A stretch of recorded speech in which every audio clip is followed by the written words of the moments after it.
नमस्कार, मैं हूँ मयूरिका और आप मेरे साथ देख रहे हैं वीएनएम टीवी। भाई आज चर्चा होगी ग्रोक एआई की। तहलका मचा रखा है। आपने एक्स पर इस तरीके की राजनीतिक बहस, एक के बाद एक कमेंट और बहुत बेबाकी से जवाब देने वाला ग्रोक हर चीज जानता है। वैसे तो ये एक्स के एलन मस्क ने एक जैसे जो चैट जीपीटी आया था, जैसे डीप सीक आया था, उसी तरीका एक आर्टिफिशियल इंटेलिजेंस कहा जा सकता है, टूल है एक तरीके का। लेकिन ये चैट बॉक्स जिस तरह से जवाब दे रहा है और ठेठ भारतीय स्लैंग में ठेठ भारतीय पॉलिटिशियंस को टारगेट करके ठेठ भारतीय पॉलिटिशियंस की जानकारी जो इसके पास है, उसके बाद राजनीतिक गलियारों में भी बहुत इंटरेस्टिंग बहस छिड़ गई है। हर व्यक्ति जो कुछ भी जानना चाहता है ग्रोक को एक्सपर्ट टैग कर अपने सवाल पूछ रहा है। खासकर जो राजनीतिक दलों के आईटी सेल्स कर रहे हैं वो आम आदमी ग्रोक से पूछ रहे हैं और उससे खासकर रूलिंग जो पार्टी है उसकी तो बहुत ज्यादा नींद हराम हो रखी है। उस तरीके की बातें ग्रोक ने की है जिसके बाद ग्रोक देश में चर्चा में आ गया है। 3-4 दिनों से लगातार ग्रोक एआई पर चर्चा हो रही है। आखिरकार क्या है ग्रोक एआई, किस तरह से ये डिजाइन किया गया है, किस तरह से ये काम कर रहा है, किस तरह से जवाब दे रहा है। और अगर आप मस्ती में पूछेंगे तो मस्ती में जवाब देगा और अगर आप गुस्से से पूछेंगे तो आपको गाली देने से भी नहीं चूकेगा। इस तरीके का ग्रोक एआई बहुत ज्यादा चर्चा में है और इसकी विश्वसनीयता पर भी बहुत सारे सवाल उठ रहे हैं। पॉलिटिकल जिस तरह से बहस छिड़ गई है वो आने वाले दिनों में भारत पर क्या असर कर सकती है, ये सारी बातों पर आज चर्चा होगी और कुछ खास एक्सपर्ट हमारे साथ जुड़ गए हैं। सबसे पहले उनको आपसे मिलवा देती हूँ और फिर उनसे जानने की कोशिश करेंगे। मेरे मन में जो सवाल है वो आपके मन में भी आ रहे होंगे, तो उनसे जानेंगे कि आखिरकार ग्रोक एआई कैसे काम कर रहा है और कितना विश्वसनीय है। चलिए, पॉलिटिकल एनालिस्ट के रूप में प्रशांत गढ़वी जी हमारे साथ जुड़े हैं। सर, बहुत बहुत स्वागत है चर्चा में। Good evening. आईटी एक्सपर्ट के रूप में कपिल शाह हमारे साथ जुड़े हैं। कपिल जी, चर्चा में आपका भी स्वागत है। और आईटी प्रोफेशनल के रूप में आरजव पटेल हमारे साथ जुड़े हैं। सर, आपका भी चर्चा में बहुत बहुत स्वागत है। नमस्कार। कपिल भाई, ग्रोक एआई आखिरकार है क्या, कैसे डिजाइन हुआ है? पॉलिटिकल बात पर बाद में चलते हैं प्रशांत भाई के पास, लेकिन ये है क्या, ये काम किस तरह कर रहा है, ये डिजाइन कैसे किया गया है जो ये हर बात का सटीक रूप से जवाब दे रहा है?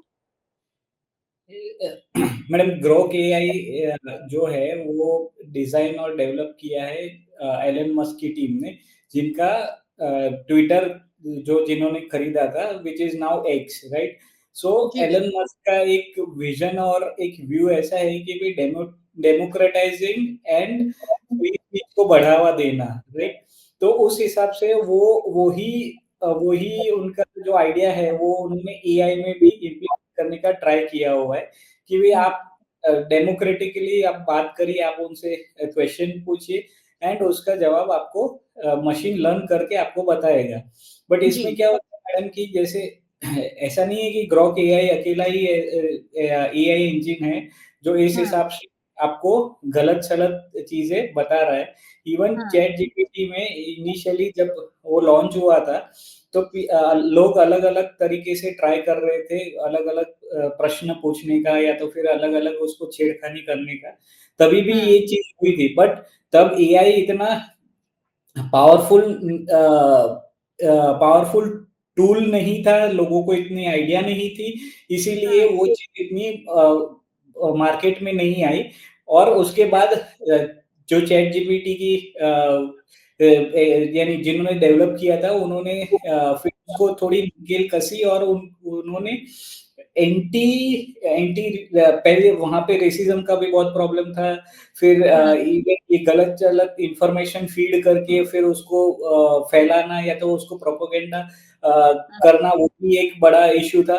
तो उन्होंने काइंड ऑफ फायरवॉल एक क्रिएट की इन चैट जीपीटी, जिसकी वजह से एक जो फैक्ट चेक अपने बोलते हैं एक न्यूज के टर्मिनोलॉजी, वैसे फैक्ट चेक के लिए उन्होंने वहां पे मेहनत की एंड उसके बाद चैट जीपीटी स्ट्रीमलाइन हो गया।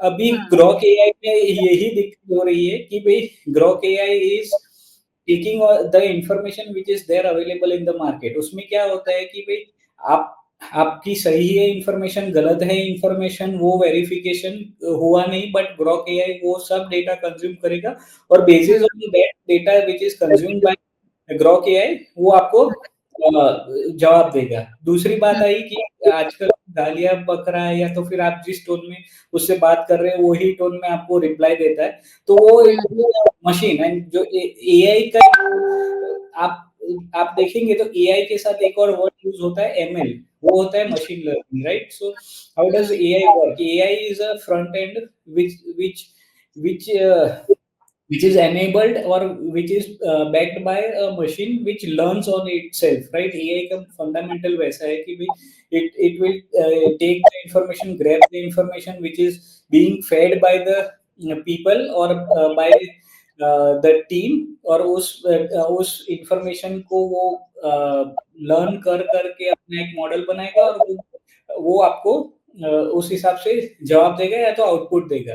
सो अभी क्या हो रहा है कि लोग उस हिसाब यानी लोग उसके साथ छेड़खानी कर रहे हैं, हिंदी में गालियाँ सिखाने की ट्राई कर रहे हैं या तो फिर प्रोपेगेंडा कर रहे हैं पॉलिटिकल पार्टीज़ का, जैसे राहुल गांधी प्रोपेगेंडा करने की ट्राई हो रही है या तो मोदी जी का प्रोपेगेंडा करने की ट्राई हो रही है।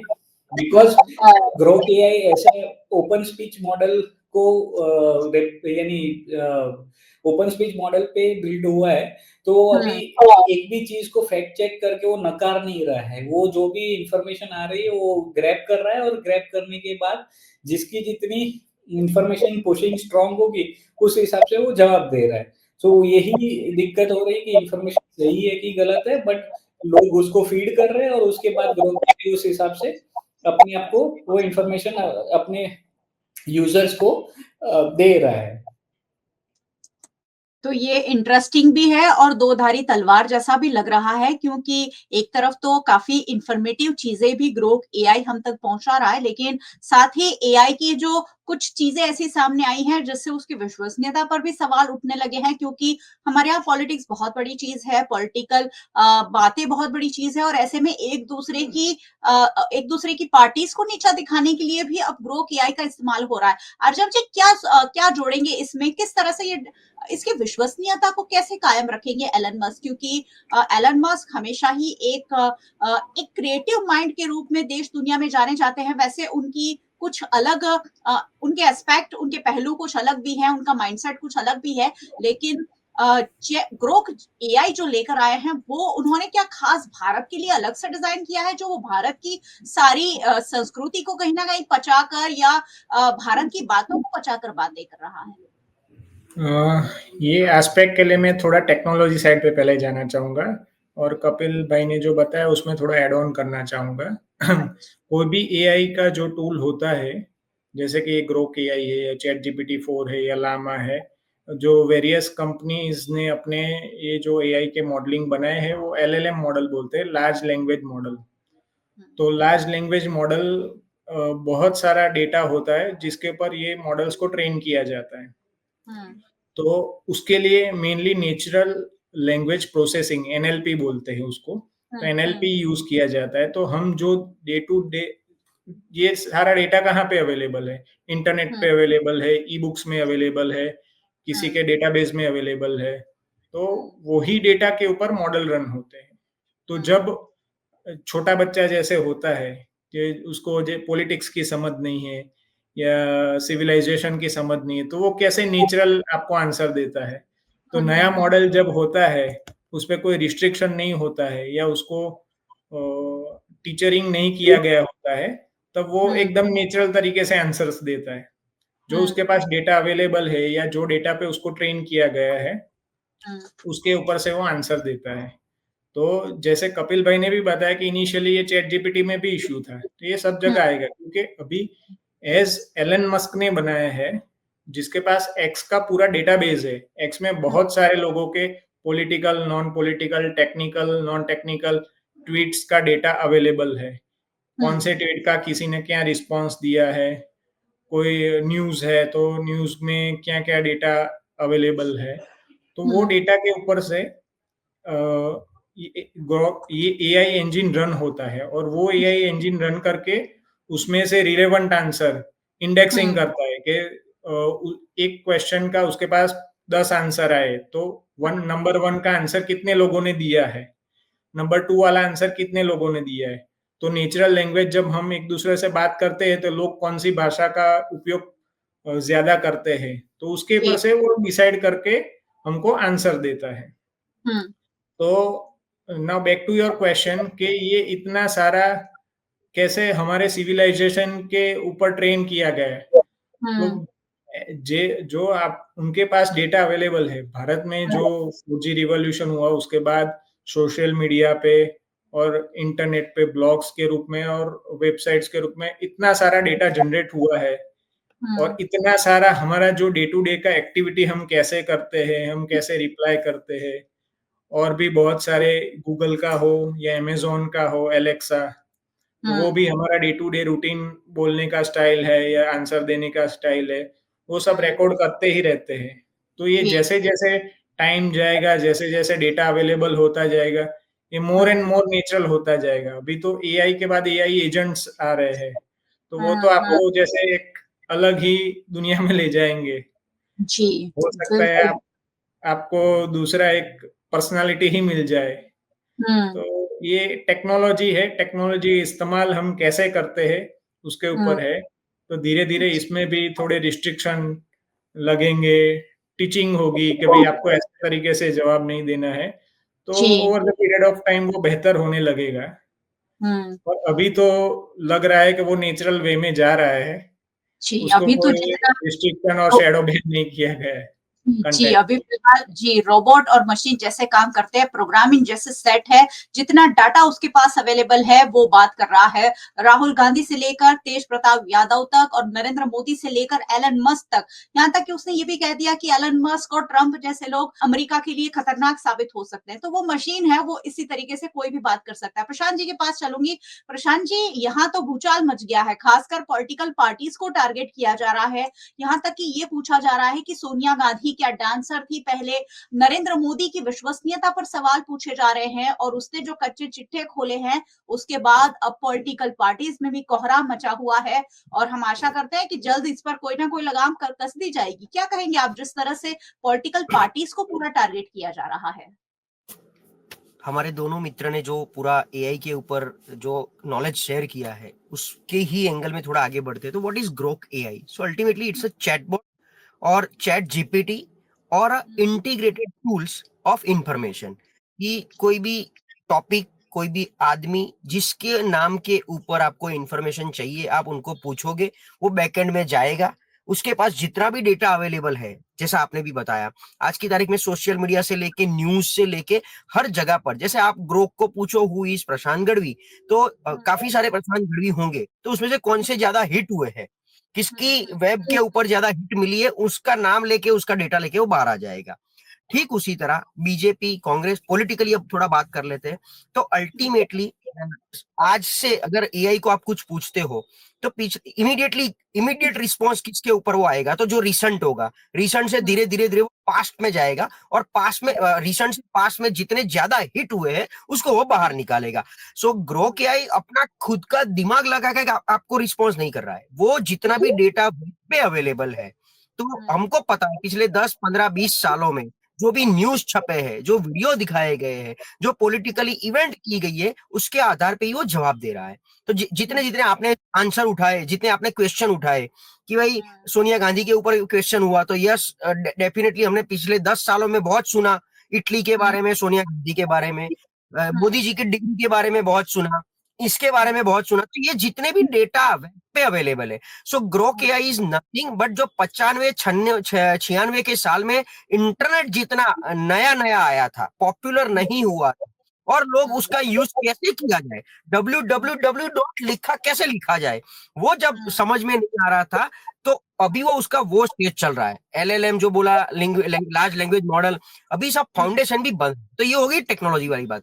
अभी इसके रिपरकेशन, तो ग्रोक एआई वो है आंसर जो ऑलरेडी कहीं छपा हुआ है, कहीं लिखा हुआ है, तो आप उसके साथ अभी मस्ती कर सकते हो, मस्ती से जो भी जवाब आता है, लेकिन वो बहुत ही, क्या बोलते हैं उसको, एकदम स्टैंड अलोन मोड पे है। अभी एकदम नेचुरल वे से, ठीक वर्ड पकड़ा हमारे आरजो भाई ने, कि अभी नेचुरल वे से जा रहा है। उसको इतना ही पता है कि मुझे जो पीछे लिखा गया है, जो यहाँ दिया है, वही मेरे को बोलना है। तो ठीक उसी तरह इसके ऊपर रिस्ट्रिक्शन तो जैसे जैसे डेवलप होता जाएगा, अभी ये भी बहुत ही अल्फा वर्जन है, हमारी लैंग्वेज में उसको अल्फा वर्जन बोला जाता है। तो एआई का अल्फा वर्जन बाहर आया है, जिससे सब लोग मतलब उसको एंजॉय कर रहे हैं।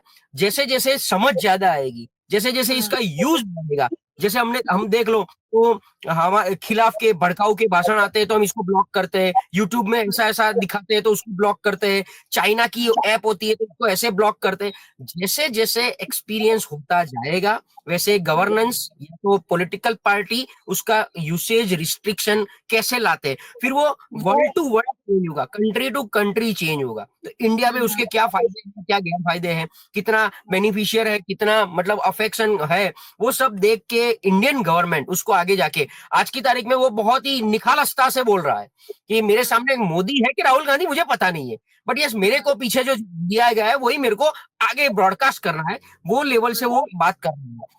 अब मोदी जी को पता चलेगा कि ये तो मेरे खिलाफ क्या बोल रहा है, तो वो एआई के अंदर अभी इंडियन टेक्नोलॉजी को ऐसे ग्रूम करेंगे कि कुछ भी हो जाए। जैसे हम मीडिया को कंट्रोल करते हैं, ये हम एआई को भी कंट्रोल करना चाहते हैं। तो उसके लिए क्या करना पड़ेगा, जितना भी स्पेंडिंग करना पड़ेगा कर लो, MIT को बुला लेंगे, सबको इकट्ठा करवा देंगे, फिर वो एआई को ब्लॉक करेंगे और वो एआई को वर्ल्ड वाइड ऐसे कैप्शन में डालेंगे। जैसे एक्स को बोला गया है कि भाई इतने अकाउंट हटा दो, किसान वो जो अपना किसान वो आंदोलन हुआ था, ये अकाउंट हटा दो, ये कर दो, फेसबुक पे ये नहीं आना चाहिए।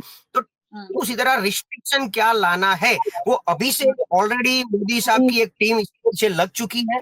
बहुत सारी टीम, मतलब पॉलिटिकली राहुल गांधी ने अपनी टीम बिठाई है, मोदी जी ने उनकी टीम बिठाना शुरू कर दी है, बहुत स्पेंडिंग जा रहा है अभी। वो स्पेंडिंग के हिसाब से वो लोग एक बहुत ही बढ़िया रिपोर्ट बनाएंगे कि इस लेवल पे अफेक्ट करेगा।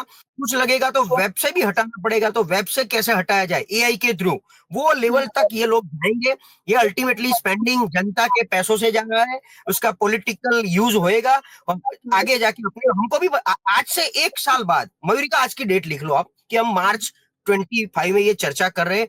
मेरी रिक्वेस्ट है मार्च 26 में अगेन आप ये कॉल अप करो कि हमने ग्रोक एआई पे चर्चा की, लेकिन आज की तारीख में एआई कहां बैठा है और वो एआई का यूसेज पॉलिटिकली कैसे हो रहा है, तो डेफिनेटली सिनेरियो पूरा चेंज हो गया होगा। राइट, बिल्कुल। अभी लोग, हमारे लिए भी ये बहुत नई चीज है और अभी हम भी समझ रहे हैं।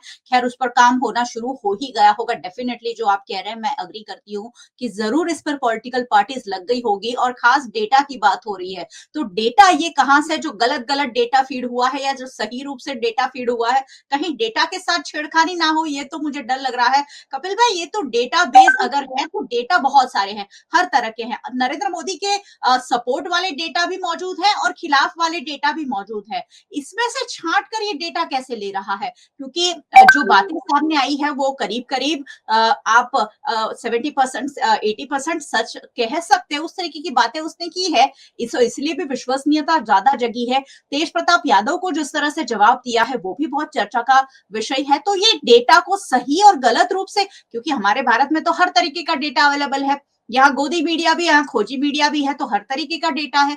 तो इसका इस्तेमाल आगे कैसे होगा? मैडम, जब आपने मेरे को ये डिबेट के लिए जब इनवाइट किया था और मैंने फिर ट्राई किया कि चलो ग्रोक एआई पे खुद ही पूछता हूँ कि भाई I have a debate for Grok, how Grok AI came into existence, so please share me details about Grok AI. तो उसने क्या किया कि 25 न्यूज आर्टिकल्स उसने उठाए, जिसमें एनडीटीवी का था, टाइम्स ऑफ इंडिया का था, दिव्य भास्कर का था, एंड 5 उसने ट्विटर से पोस्ट उठाई। सो ग्रोक एआई क्या कर रहा है कि वो एक तो पहले तो जो क्वेश्चन है वो क्वेश्चन को एनालाइज करता है कि भाई ultimately what is the user asking for as a answer. तो वो एनालाइज करके वो फिर पूरे इंटरनेट को स्क्रैप करेगा और स्क्रैप करने के बाद जो रेलेवेंट डेटा उसको लगेगा कि भाई आपके क्वेश्चन के हिसाब से इसमें से मैं डेटा इंफॉर्मेशन ले सकता हूँ, एंड लेने के बाद उसका वो जवाब देता है। So it is compiling data different sources and वो आपको इंफॉर्मेशन या आंसर दे रहा है, राइट। सो अभी इसमें क्या है, आपको ग्रोक एआई में इफ यू आपको कोई प्रोपेगेंडा करना है या तो आपको एक चीज वहां पे दिखानी है, जैसे विकिपीडिया था, विकिपीडिया पहले एडिटेबल था तो लोग एडिट करके अपना जो इंफॉर्मेशन देनी वो information people use to upload. Similarly आपको कोई भी एआई में जो भी आपको इंफॉर्मेशन दिखवानी है या तो फिर जो भी प्रोपेगेंडा आपको वहां पे सर्व करना है, उस हिसाब से इंफॉर्मेशन फीड होती जाएगी ऑन इंटरनेट। डायरेक्टली आप एआई को कभी भी आप उसको चैलेंज नहीं कर पाओगे, ना उसको आप एक बोल सकते हैं कि भाई उसको कंट्रोल कर पाओगे, वो नहीं हो पाएगा क्योंकि it is a self learning model. जो कोई भी एआई है वो सेल्फ लर्निंग मॉडल पे ही वर्क करती है। तो उसके लिए what is the best option कि भाई आप इंफॉर्मेशन डालते हो इंटरनेट पे जहां से वो इंफॉर्मेशन उठा रहा है, तो सही है गलत है वो कोई एआई चेक नहीं करता इंफॉर्मेशन। आज आज ने 10 जगह पे बोला होगा कि भाई मैं छोटा था तो रेलवे स्टेशन पे चाय बेचता था, सो उसमें 10 जगह पे बोला है और 1 लाख व्यूज आए। कोई भी एआई मॉडल के लिए it is a best case scenario कि भाई इतना ट्रैक्शन मिला है, मेरे को ये चीज उठानी है, राइट। फिर वो देखा कि मोदी जी ने सही में वो रेलवे स्टेशन पे चाय बेची थी कि नहीं। It is up to Modi ji. हाँ, कि मोदी जी ही खुद बता पाएंगे वो करते थे कि नहीं। वो ग्रोक एआई नहीं बताएगा, ग्रोक एआई तो बताएगा कि भाई क्योंकि मोदी जी ने बोला है या तो फिर इतने हिट्स आए इसलिए this information seems to be correct. तो यही चीज होगी और इसकी वजह से आज तक हम लोग देखते थे कि भाई फेसबुक, इंस्टाग्राम या ट्विटर पे एक आर्मी होती थी और पॉलिटिकल पार्टी स्पेंडिंग करती थी, वैसे एक एआई के लिए इंफॉर्मेशन फीडिंग की भी आर्मी आएगी। सो जो लोग आउट ऑफ बिजनेस जाने वाले थे क्योंकि फेसबुक अभी इरेलेवेंट हो रहा था, धीरे धीरे फेसबुक से लोग इतना कर रहे थे, उनको एक नया एक जॉब अपॉर्चुनिटी मिल गई है तो वो उनका धंधा चलता रहेगा। इस हिसाब से information feeding through political parties and propaganda जो भी है वो लोग करवाते रहेंगे।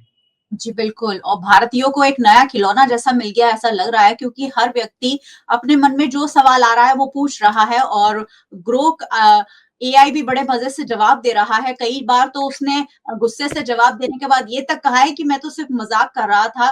तो ये भी सब चल रहा है सोशल मीडिया पर। आर्जव जी, मैं आपसे ये पूछना चाहूंगी कि क्या ये फायदेमंद है या फिर ये सिर्फ टाइम पास है? क्या ये इसका अच्छा कोई बेनिफिशियली बेनिफिट है हम लोगों को? एआई एक बहुत ही बेहतरीन टेक्नोलॉजी है। अगर उसका संयम से और सही जगह पे इस्तेमाल करें तो वो हमारा क्वालिटेटिव और क्वांटिटेटिव वे में बहुत अच्छा इम्प्रूवमेंट कर सकती है। Not even in business, day to day life में भी वो बहुत बेहतरीन तरीके से वर्क कर सकती है। पर एआई खाली एआई देख आपने ग्रोक एआई में भी देखा होगा, आप कोई क्वेश्चन पूछते आंसर आता है, फिर नीचे thumbs up and thumbs down 2 option रहते हैं। थम्स डाउन मतलब नॉट फॉर मी, और आप अगेन क्वेश्चन कर रहे हो और डिटेलिंग में जा रहे हो तो वो आंसर बदल भी देता है। बहुत सारे एआई मॉडल्स में सेम वे से वर्क होता है। और आपने अगर लॉगिन करके रखा होगा तो आपकी हिस्ट्री भी ट्रैक करेगा। तो आप सपोज लेट से कोई आईटी बिजनेस के रिलेटेड क्वेश्चन कर रहे होगे, तो फिर आपको अनदर पॉलिटिकल क्वेश्चन करोगे तो उसमें भी आईटी के रेफरेंसेस आपको देखने को मिलेंगे। तो वो मॉडल ट्रेनिंग हो रहा है, वो आपके ही रिस्पॉन्स के ऊपर से हो रहा है। अगर आपको कोई फनी सा आंसर मिला या गलत आंसर मिला और आपने उसको बोला कि this answer is not correct as per this reference, तो वो लर्न कर लेगा। बराबर। तो एआई ऐसा है कि उसको अच्छे लोग ट्रेनिंग देंगे तो अच्छा बनेगा। अच्छे जैसे टीचर्स अच्छे स्टूडेंट बनाते हैं, बेहतरीन टीचर बेहतरीन स्टूडेंट बनाते हैं, और जो अच्छे टीचर्स नहीं है उनके स्टूडेंट भी वीक रहते हैं। इस तरह ही हम डे टू डे लाइफ में जब ये यूज करेंगे और उसको सही आंसर देंगे या सही से उसका रिस्पांस देंगे तो सही चीजें सीखेगा। पर ये आज की दुनिया में पॉसिबल नहीं है क्योंकि कई लोग मस्ती करने के लिए भी सही आंसर को गलत बोल देंगे या गलत को सही कर देंगे। सर एक क्या बता, शायद आपको पता है कि नहीं मुझे नहीं पता, दिल्ली पुलिस ने पूछा कि ग्रोक क्या तुम्हारा कभी चालान कटा है? तो एक आध बार तो उसने जवाब नहीं दिया। फिर किसी ने पूछा ग्रोक भाई जवाब दो, तो उसने लिखा कि अरे भाई मैं तो फिजिकल थोड़ी हूँ, मेरे पास गाड़ी थोड़ी है जो मेरा चालान कटेगा। तो इस तरीके के भी जवाब वो दे पा रहा है, मतलब स्मार्ट तो बिल्कुल है ही। एआई आप स्मार्ट 100% है, पर एचआई जो ह्यूमन इंटेलिजेंस है वो कॉम्बिनेशन में एआई प्लस एचआई का हम इस्तेमाल करें तो हमको बेहतरीन रिजल्ट दे सकता है। Not in only in business, पर हमारी day to day life education industry में रिवॉल्यूशनरी साबित हो सकता है। पहले हमको कोई आंसर ढूंढना होता तो बुक्स के पन्ने निकाल के पढ़ के आंसर ढूंढते थे। फिर गूगल सर्च है, सर्च इंजिन हमारे लिए पन्ने पढ़ के आंसर देता है, रिलेवेंट आर्टिकल या पेज दे देता था। अभी एआई क्या करता है, अलग अलग जगह से डेटा को कंपाइल करके हमको जो तरीके में आंसर चाहिए उस तरीके में ही प्रेजेंट करता है, तो हमारा बहुत सारा टाइम बच जाता है। बिजनेस का एक एग्जांपल दूं, सपोज मैं मैन्युफैक्चरिंग कर रहा हूँ कोई एक प्रोडक्ट को, और वो प्रोडक्ट जब बन रहा है तो उसमें कितने डिफेक्ट है उस पर मैंने मेरा मॉडल ट्रेन कर दिया एआई का। मैंने 2-3 महीने तक उसमें ये टाइप का डिफेक्ट हो सकता है, ये टाइप का डिफेक्ट हो सकता है, ये टाइप का डिफेक्ट हो सकता है, ऐसे करके मैंने बहुत स्ट्रांगली मेरे मॉडल्स को ट्रेन किया। और ड्यूरिंग द असेंबली लाइन मेरा सपोज 3 प्रोसेसेस में प्रोडक्शन हो रहा है, तो हर एक प्रोसेस के बाद विजुअली उसको देख के विथ कैमरा उसमें डिफेक्ट है कि नहीं है वो मेरा एआई मॉडल बता देगा। ऐसा नहीं था कि अभी तक वो काम नहीं हो रहा था, पर वो एल्गोरिदम से हो रहा था या प्री डिफाइंड कुछ तरीके थे कि भाई ये ऐसा हो तो ऐसा करने का।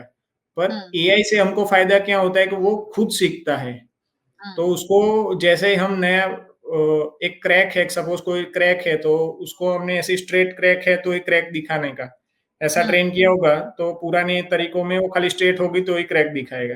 अभी ऐसे तिरछी होगी तो एआई कैन डिटेक्ट दैट। तो उसका बहुत अच्छा यूज केसेस है in day to day life.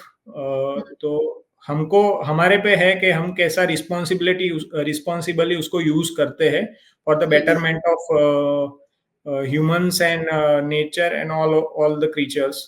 उसका एआई का इस्तेमाल बहुत अच्छा हम वाइल्ड लाइफ कंजर्वेशन में भी कर सकते हैं, एग्रीकल्चर इंडस्ट्री में detection of diseases, mass diseases जो क्रॉप्स में होते हैं उसके लिए भी कर सकते हैं, और म्यूजिक में, वीडियो कार्टून्स में उसमें भी कर सकते हैं। अभी बहुत जो बड़ा वीएफएक्स का खर्चा करके बड़ी बड़ी फिल्में बनती थी उसकी जगह पे हम कम खर्चे में फ्यूचर में अच्छी इंफॉर्मेटिव फिल्में, वॉइसेस, म्यूजिक क्रिएट कर सकते हैं। तो ये बहुत सारे फायदे एआई के हैं, बट एआई को आपने फेक डेटा दिया, गलत डेटा दिया तो उसका मॉडल पूरा गलत ट्रेन होगा। तो पॉलिटिक्स को मेरे को as per my opinion of a professional, AI को पॉलिटिक्स से थोड़ा दूर रखना चाहिए, और पहले हमारी सिविलाइजेशन को और इंडस्ट्री को और ह्यूमन को क्या हेल्प कर सकता है पहले उसको वर्क करना चाहिए, उसमें एनर्जी सबकी जानी चाहिए। इंफॉर्मेशन वॉरफेयर तो चलता रहेगा अलग से। अभी तो यहाँ बंदर के हाथ में तलवार आ गई है, इस तरह से लोग इसका इस्तेमाल कर रहे हैं और जो मन में आ रहा है सवाल पूछ रहे हैं। एक यूजर ने ये भी पूछा कि भारत हिंदू राष्ट्र कब तक बनेगा। इस सवाल का जवाब भारत में मुझे नहीं लगता किसी के पास सटीक है, लेकिन एआई ने क्या कहा है, भारत के हिंदू राष्ट्र बनने का समय स्पष्ट नहीं है, ये भविष्य के राजनीतिक विकास और संवैधानिक संशोधन पर निर्भर है। भारत में पहले से हिंदू सांस्कृतिक पहचान मजबूत है। हिंदू राष्ट्र के लिए पार्लियामेंट में 2/3 बहुमत और कई राज्यों की स्वीकृति चाहिए, जो अभी काफी मुश्किल लगती है। मतलब बहुत सटीक जवाब दिया है। आखिरी सवाल प्रशांत जी से ले लूंगी। प्रशांत जी, अगर पॉलिटिकल रूप से इसका इस्तेमाल किया जाए तो हमारे देश में क्या बदलाव आ सकता है? क्या हमारे यहाँ सियासत बदल सकती है ग्रोथ एआई की वजह से? हाँ, डेफिनेटली। देखिए, इसमें भूचाल आ सकता है, बहुत बड़ी मूवमेंट शुरू हो सकती है। 2014 का इलेक्शन आप याद कर लो कि जब किसी के पास इंटरनेट का ऑरा बहुत कम था, व्हाट्सएप तो बहुत ही लिमिटेड था, तब मोदी साहब ने अब की बार मोदी सरकार का एक नारा वो बड़े जोर शोर से चलाया था। फेसबुक से लेके हर जगह पर कैंपेनिंग शुरू हुआ था। तब लोगों को पता चला कि ऐसा भी कुछ होता है कि हमारे हाथ में, वरना मोदी साहब पूरा इंडिया घूमने नहीं गए थे, फिर भी 282 सीट्स ऐसी ऐसी जगह से लेके आए जहां पर बीजेपी कभी एग्जिस्ट भी नहीं करता था। तो डेफिनेटली टेक्नोलॉजी का यूसेज जैसे जैसे बढ़ता है, लोगों को हैमरिंग होता है, वो एक लेवल पे चेंज ला देता है। तो मैं बहुत ही क्लियर हूं कि एआई के ऊपर हिडन वे से पिछले 1 साल से बहुत सारी एक्टिविटी पॉलिटिकली चल रही है। सरकार भी बहुत क्लोजली सोच रही है, पॉजिटिव और नेगेटिव। पॉजिटिव मतलब यस देशव्यापी, जैसे आपने कभी सोचा था कि मोबाइल से पेटीएम थ्रू पेमेंट हो जाएगा, मोबाइल से स्विगी के थ्रू ऑर्डर हो जाएगा, उबेर बुक कर दे के हम कैब ले आएंगे। तो ये सब जो रूटीन में जिसको लाना, यूज टू करना है पब्लिक को, जैसे रिलायंस ने, जियो ने सब जो उसकी वो लाया अपना मोबाइल सबसे पहले, तो लोगों को मोबाइल के लिए मजबूर कर दिया, पहले तो व्हाट्सएप के लिए मजबूर कर दिया, फिर वो मोबाइल लोग छोड़ ही नहीं पाए। जियो ने सबसे पहले फ्री दिया था सब कुछ, हम सबको पता है। तो अल्टीमेटली 1-2 साल बाद एआई जैसे जैसे मैच्योर होगा, फिल्टर आउट होता जाएगा, लोगों को उसकी एक आदत, हैबिचुअल यूज टू करना है, उसके बाद प्लस माइनस लोग देखेंगे। जैसे हमने हमारा जो अभी डिस्कशन हुआ कि ये बेनिफिशियरी है कि नहीं है, वो आपके ऊपर है। सोशल मीडिया का यूसेज वैसे देखा जाए तो हमारे लिए बहुत अच्छा है, लेकिन उसके नेगेटिव भी होते हैं, फ्रॉड होता है, कहीं ना कहीं लोग एक दूसरे को फंसाते हैं। अभी आजकल डिजिटल वो आ गया है, अरेस्ट, डिजिटल अरेस्ट। तो ये देखिए, it is a complete misuse of technology. तो ठीक उसी तरह ये आगे जाके जैसे जैसे पेनिट्रेट होगा, 80% पॉजिटिव इफेक्ट आएगी, 20% डेफिनेटली नेगेटिव। एआई अवतार बनना शुरू हो गए, हमने और आपने देख लिए हैं। 1-2 लोगों ने शुरू कर दिया, खुद के एआई अवतार न्यूज पढ़ रहे हैं। तो वो पॉपुलर अभी मूवी भी एक आई थी, वो गाना कौन सा, मैं नाम भूल रहा हूँ, वो भी एआई अवतार के ऊपर है पूरी मूवी।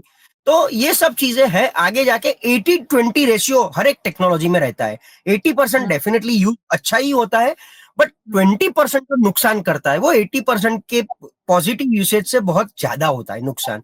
तो एआई में भी ठीक इसी तरह आगे जाके, क्योंकि एआई लोगों की नौकरियां खा जाएगा, एआई इतना घुस जाएगा कि आपको खुद को पता नहीं चलेगा कि मैं क्या कर रहा हूं और मैं ऐसा क्यों कर रहा हूं। मेरा एआई बन जाएगा, वो मेरे बिहाफ में काम करेगा, वो मेरे लिए सब कुछ करके ले आएगा, फिर मुझे पता चलेगा ऐसा नहीं करना, इसने ऐसा क्यों कर दिया। तो पॉजिटिव और नेगेटिव दोनों है, बट नेगेटिव भी उतना ही रहेगा और पॉलिटिकली ज्यादा अफेक्टेबल, क्योंकि आज पूरे भारत भर में जितने भी न्यूज जा रहे हैं, फेक न्यूज से लेके सब कुछ, मैनिपुलेटेड डेटा, तो उसमें बढ़ोतरी, वो लोगों का भ्रष्ट भी, मतलब वो दिमाग वो कर देगी। तो बहुत अच्छा है ऐसा नहीं, पॉलिटिकली उसकी इम्पैक्ट बहुत रॉन्ग आएगी। जी बिल्कुल, पॉलिटिकली इम्पैक्ट बहुत रॉन्ग आएगी और पॉलिटिक्स से बहुत ज्यादा इन्फ्लुएंस होता है हमारा देश। और ऐसे में गलत नैरेटिव अगर सेट करने में पॉलिटिकल पार्टीज अपना पूरा ध्यान लगा देंगी तो शायद देश का बहुत बड़ा नुकसान है। आर्टिफिशियल इंटेलिजेंस हमेशा फायदेमंद होता है, लेकिन जैसे मोबाइल हमने अपने लिए अच्छा किया, उसके साइड इफेक्ट अलग बात है। कंप्यूटर हमने बहुत अच्छी तरीके से यूज करना शुरू कर दिया, ऐसे ही हम ये सारे आर्टिफिशियल इंटेलिजेंस का फायदा उठा सकते हैं, लेकिन एक लिमिट मात्रा में। चलिए, बहुत बहुत शुक्रिया, हमने समझने की कोशिश की कि आने वाले सालों में ग्रोक एआई या इस तरीके के आर्टिफिशियल इंटेलिजेंस का भारत में क्या स्कोप है। बहुत बहुत शुक्रिया हमारे साथ जुड़ने के लिए, थैंक यू सो मच। और बहुत बहुत शुक्रिया आप सारे व्यूअर्स का हमारे साथ जुड़ने के लिए। वैसे व्यूअर्स को तो जुड़ना ही चाहिए, ये वही सवालों के जवाब है जो आप भी जानना चाहते थे, मैं भी जानना चाहती थी। हम ग्रोक एआई के बारे में भी सीख रहे हैं, समझ रहे हैं। ऐसे में अगर एक्सपर्ट हमें ये बात समझाते हैं तो हमारे लिए ज्यादा आसान हो जाता है कि हम ग्रोक एआई को किस तरह से इस्तेमाल करें, तो ये हमारे लिए ज्यादा फायदेमंद, देश के लिए ज्यादा फायदेमंद साबित हो सकता है। वीएनएम टीवी को आप यूट्यूब चैनल पर देख रहे हैं, चैनल रोज देखना है, और अगर पहली बार आए हैं यूट्यूब चैनल पर तो सब्सक्राइब किए बिना बिल्कुल मत जाइएगा। साथ ही बेल आइकन प्रेस कर दीजिएगा ताकि वीएनएम का हर अपडेट सबसे पहले आप तक पहुंच सके। आप हमें फेसबुक पर देख रहे हैं, शेयर कर दीजिए। ग्रोक एआई के बारे में इन दिनों हर कोई जानना चाहता है। आप हमें ओटीटी प्लेटफॉर्म्स पर देख रहे हैं, डेली हंट, वोडाफोन टीवी, जियो टीवी और जियो टीवी फाइबर। 498 नंबर के चैनल पर वीएनएम टीवी को 24 घंटे लगातार देखा जा सकता है। देखते रहिए वीएनएम, जुड़े रहिए वीएनएम के साथ। नमस्कार।